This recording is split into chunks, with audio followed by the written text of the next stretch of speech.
It always begins with a promise, not the kind that begs for belief, but one that feels already fulfilled. A vision whispered between clenched teeth and broken spirits.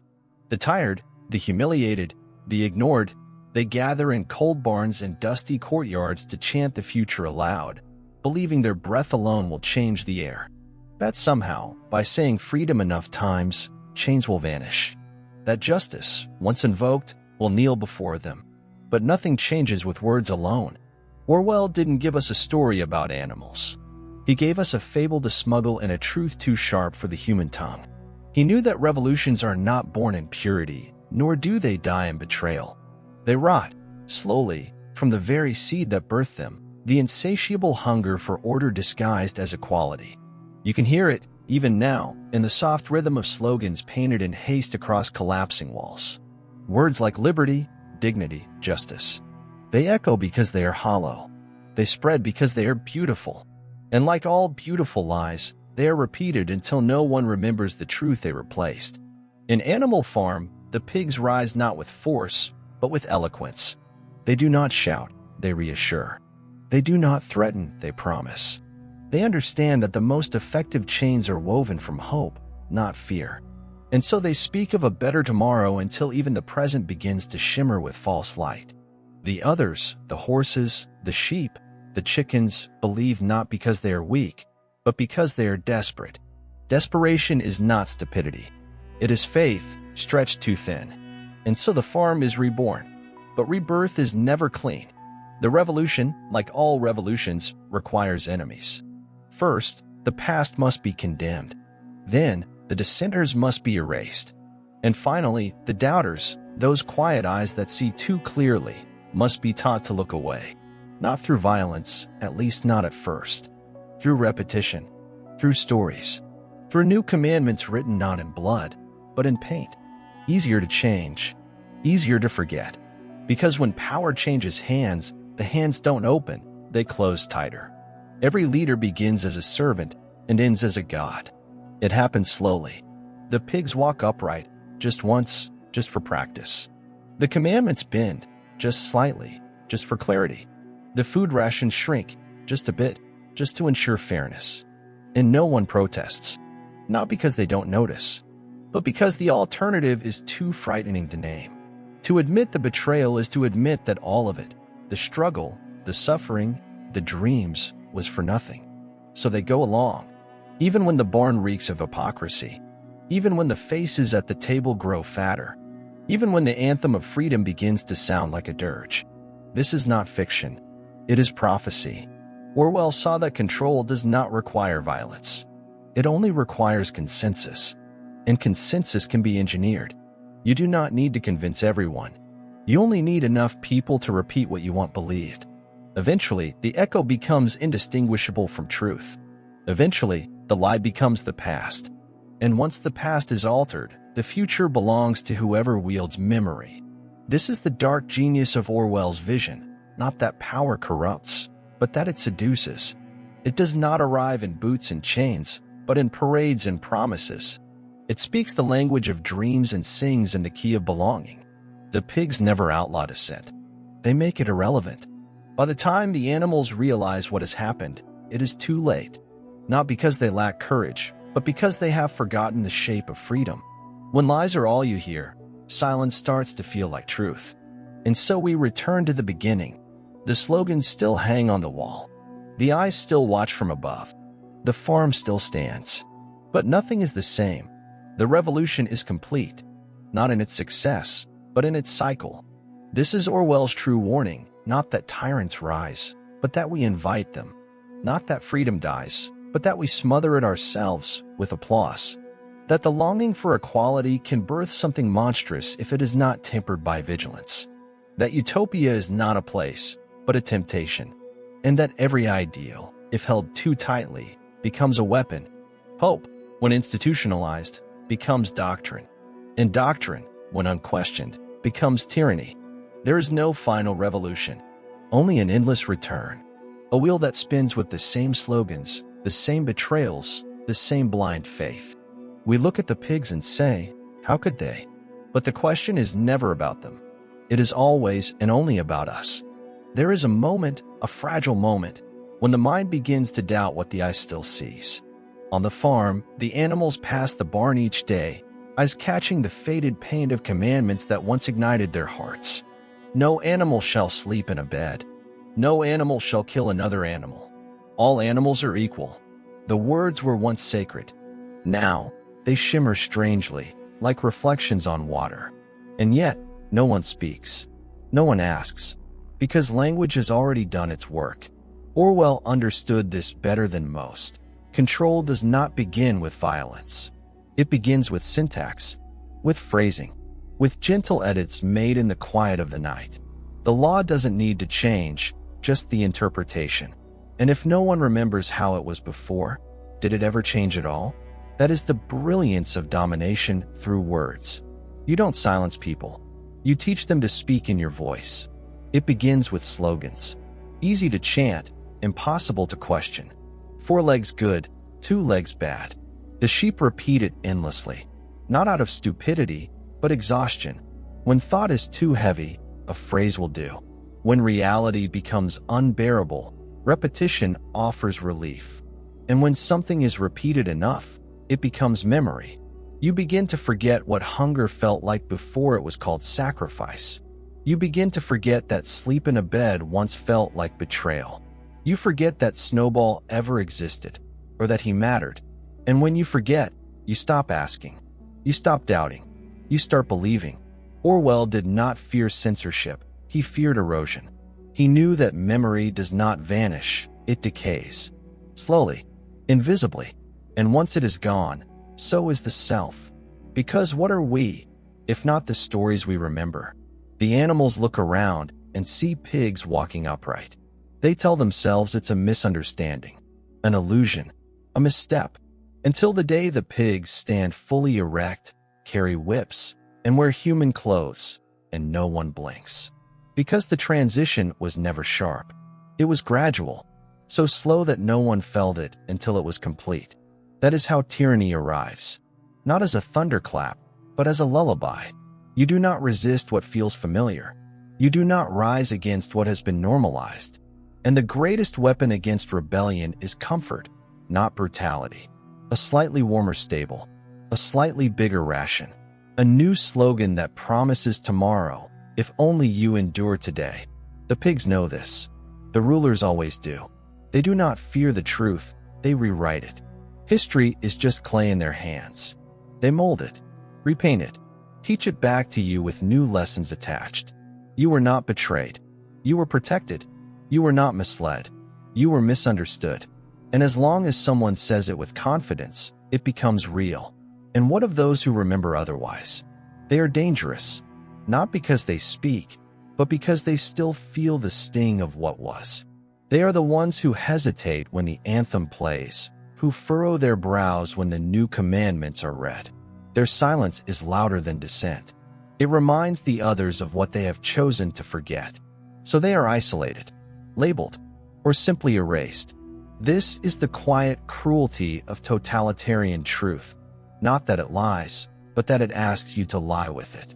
And most do, because the cost of dissent is loneliness, isolation, pain, and the human or animal spirit, weary from labor and longing, will eventually choose peace over truth, if only to survive another day. This is the horror Orwell placed in our hands. A mirror not of politics, but of soul. A world where thought is shaped like a cage, and language is the key that locks it. And we, willingly, throw that key away. We do it every time we choose comfort over conscience. Every time we swallow the simple phrase instead of enduring the complex doubt. Every time we hear injustice wrapped in elegant language and nod, just to keep the room quiet. We do it in boardrooms, in classrooms, in living rooms. We do it when we censor ourselves before the censor even arrives. We do it when we smile in agreement though our hearts are burning. We call it pragmatism, but it is surrender. The animals, once fierce with belief, now gaze blankly at the horizon. There is no more revolution, only routine. No more struggle, only survival. And in their eyes lives a silence so deep it could swallow time. The slogans have changed. The commandments have changed. The leaders have changed. But they remain. And that, perhaps, is the saddest truth of all. Not that evil triumphs, but that we endure it. Orwell does not weep for the fallen. He weeps for the living. For those who carry on not because they believe, but because belief has been stolen from them. They no longer dream. They remember dreaming once, faintly, like a song they heard as children. But the words are gone. The melody is gone. Only the labor remains. And above them, etched in thick paint, a single phrase. All animals are equal, but some animals are more equal than others. And no one flinches. Not anymore. Because the truth has been rewritten. And the lie? The lie is law. There is a sound the world makes when it forgets how to speak. It is not silence, not truly. It is softer than silence, duller, like dust settling over abandoned objects. The kind of stillness that follows when the music ends, but no one moves to leave. On the farm, that sound hovers now between hoofbeats and feeding troughs, between the creak of wooden fences and the empty barn that once echoed with dreams. Obedience has a rhythm, a ritual. It is performed each morning with bowed heads and hollow eyes. The animals no longer chant because they believe. They chant because they are supposed to. It keeps the fear quiet. It keeps the hunger orderly. And when everyone repeats the same words, no one has to mean them. This is not harmony. This is submission. The pigs watch from windows now, their faces round and flushed, lit from behind like stained glass saints. They do not shout. They no longer need to. They have taught the others how to shout for them, when to cheer, when to weep, when to forget. And so they remain above, silent and smiling, while below, a chorus of animals sings their script without deviation. And those who falter? They are not punished with whips or chains. Not immediately. They are punished with eyes the gaze of the others. Averted glances. Cold shoulders. The unbearable weight of being seen is untrustworthy. A single raised brow can isolate you more thoroughly than exile. To live outside the collective belief is to vanish from it. There was a time when the animals dreamed aloud. They named the injustices. They counted the days until change. Now, they speak only in phrases approved by memory. They do not ask why. They ask when. And when never comes. That is how despair becomes sustainable. Not by extinguishing hope, but by stretching it thin enough that it covers every cruelty.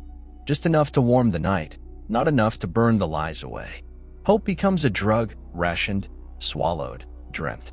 It keeps the legs moving and the mouth closed. Outside, the seasons change, but the song remains the same. In the village beyond the fields, men and women walk with similar expressions. Their mouths say one thing, their faces another. They too have learned the price of deviation. They too carry obedience like an heirloom passed through generations. Not out of loyalty, but necessity. Not because they were born to kneel, but because standing requires too much memory. They have forgotten what it means to live unobserved. Because surveillance is not always a camera. Sometimes it is an algorithm. Sometimes it is a smile that never quite reaches the eyes. Sometimes it is a feed that tells you what to feel.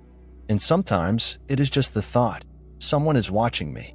And so they watch themselves. Like the animals on the farm, they curate their thoughts, filter their dreams, and polish their words before speaking. Truth becomes ornamental, placed on display, never used. The lie, repeated often, grows wings. It flies between mouths like a migrating bird, returning each season in a different color, but always the same shape. And those who still carry fire in their eyes, those who remember what it was to shout without permission, they are labeled radicals, cynics, traitors, dissidents, dangerous not because they speak violently, but because they refuse to echo, dangerous because their silence does not align. Even among friends, they are watched. Even among family, they must choose between love and truth. Because the greatest cruelty of the obedient world is that it makes honesty an act of betrayal. So most choose safety, not because they are weak, but because they are tired.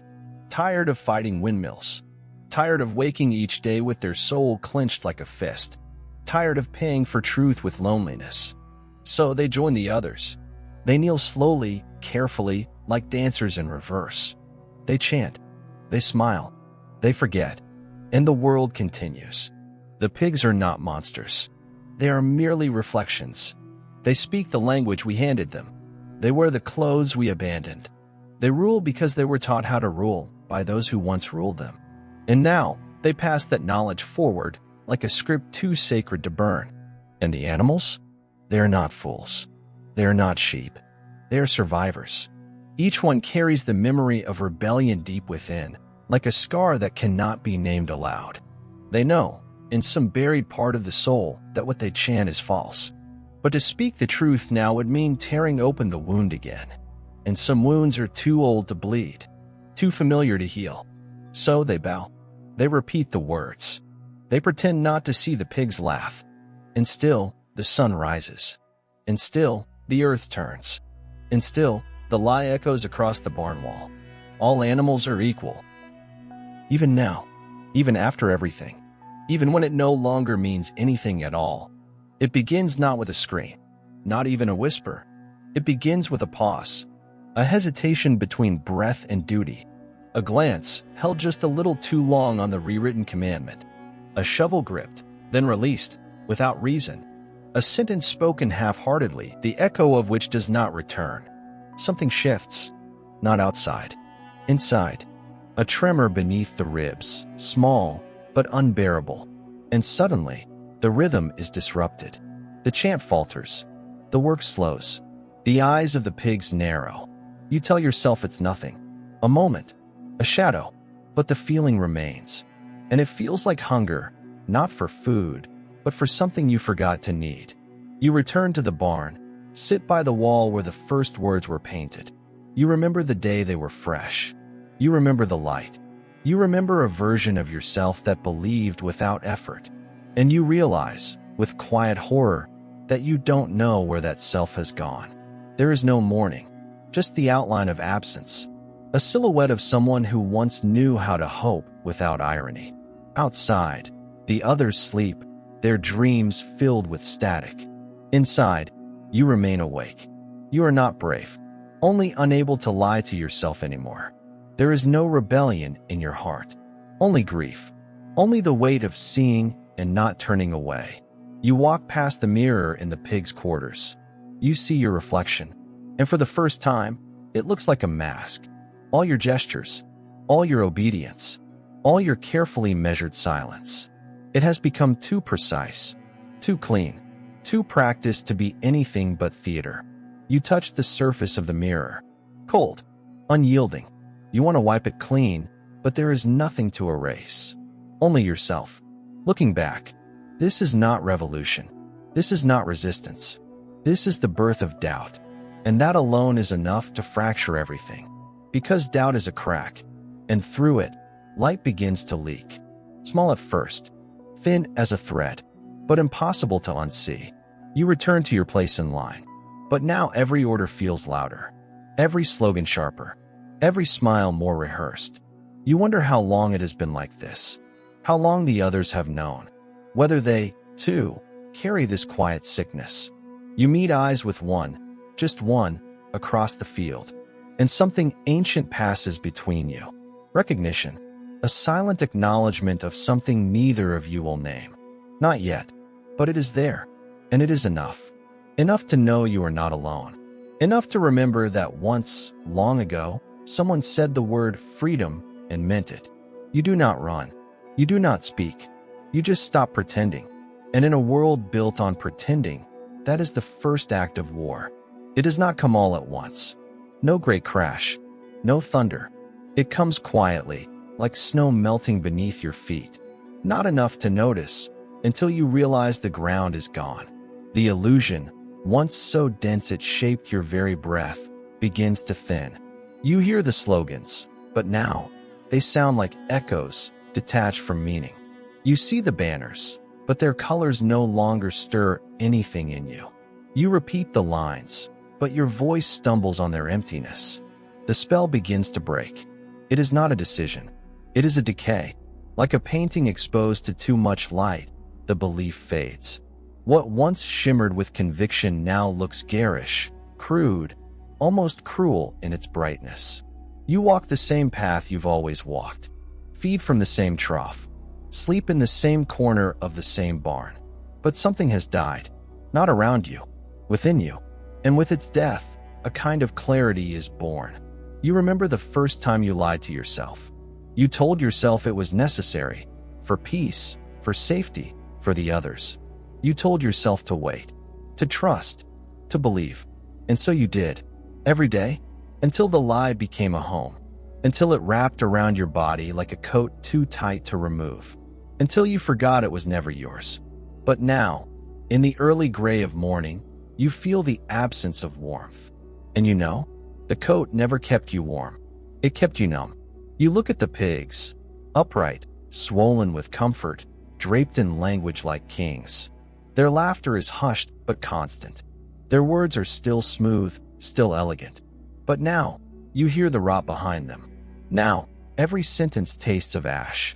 They do not see you seeing them. That is their mistake. They think obedience is eternal. They think silence means consent.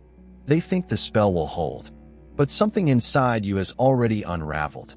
You remember a night long ago when the stars felt closer, before the barn lights, before the rules, when the world was dark but not blind, when a name meant something and your voice belonged to you. You remember the old songs, not the ones you were taught to sing, the ones you hummed to yourself before the revolution, before the sermons. Songs with no words, only feeling, only breath. You remember that, and you realize you are still there, somewhere beneath the obedience, somewhere beneath the slogans, still there, still waiting. And it is unbearable, because now you see the cost, not the rations, not the labor, not even the betrayals.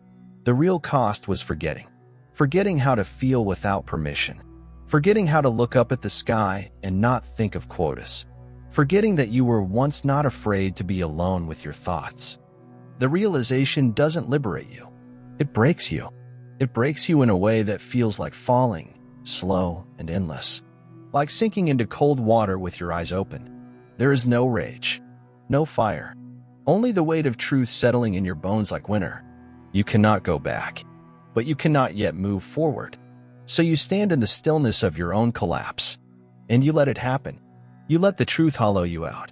You let the lie fall from your mouth like old teeth. You let the silence in. The others do not notice.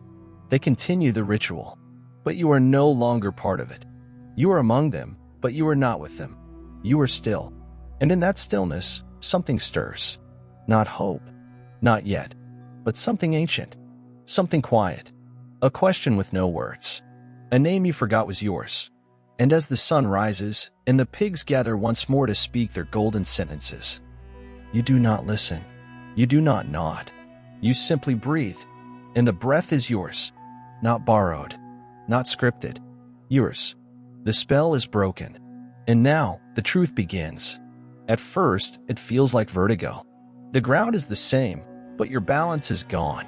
Your feet move through motions they have memorized, but nothing underneath responds. What once felt solid, the rules, the rituals, the words, now float around you, detached, like the skin of something long dead. You try to act normal, but even your pretending sounds false to your own ears. You laugh when the pigs speak, but the sound feels foreign, like you're echoing someone else's joy. You nod when others nod, but behind your eyes, something has splintered. Not loudly, not violently, just enough that you can never unknow what you now see. The world is unchanged, and yet nothing is the same. Disillusionment is not a flood, it is a slow leak. A drip, a stain, a silence that stretches across everything you once believed. And it is here now, everywhere. You stand in the same line. Your hooves on the same dirt. But your thoughts, they drift. They wander into old memories, not of facts, but of feelings. The kind of truth that has no proof, just echoes. You remember a time when belief had weight, when words were not tools, but invitations, when your heart rose with the anthem instead of flinching at it. But now, each word spoken by the pigs hits the ground like a stone. No echo, no light. The others still applaud, still bow their heads, still offer the correct expressions at the correct times. But their eyes do not shine.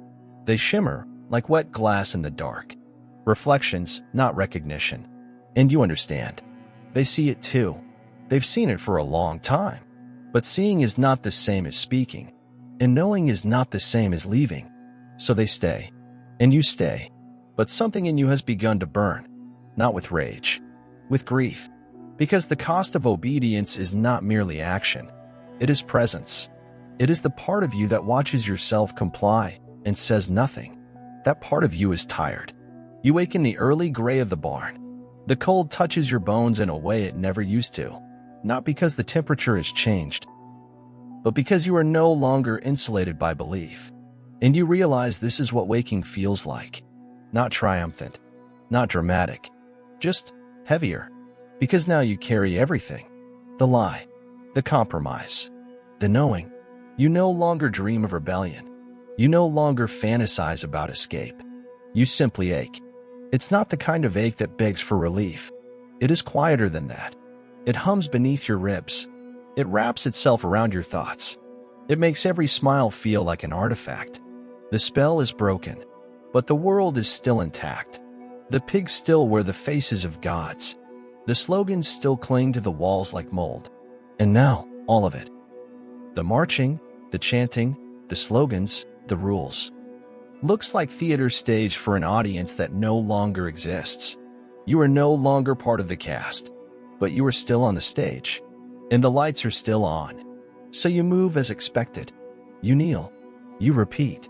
But beneath it all, something inside you has gone very, very still. It is not rebellion. It is withdrawal. Like a tide pulling away from the shore. You are retreating into yourself. Not to hide, but to remember. You think of the original dream.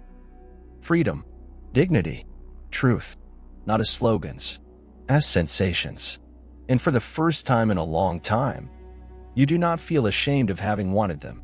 You do not scoff. You do not laugh. You mourn. Because the dream was real.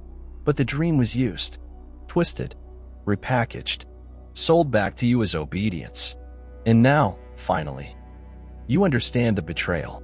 Not of the pigs, but of your own silence. And yet, even now, you do not hate yourself. Because you know what it means to be tired. You know what it means to cling to order when chaos threatens to swallow you. You know what it costs to believe alone. So you do not condemn the others. You do not demand they wake. You simply begin to breathe differently. Softer, slower, more fully. Like someone who has carried a weight so long, they forgot it was not their body. You do not throw the weight down. You set it down. And in the stillness that follows, you feel something return. Something you thought had died. But no, it was waiting. Deep beneath the noise. Beneath the slogans. Beneath the mask of survival. It is not hope. It is not anger. It is self. And it is rising.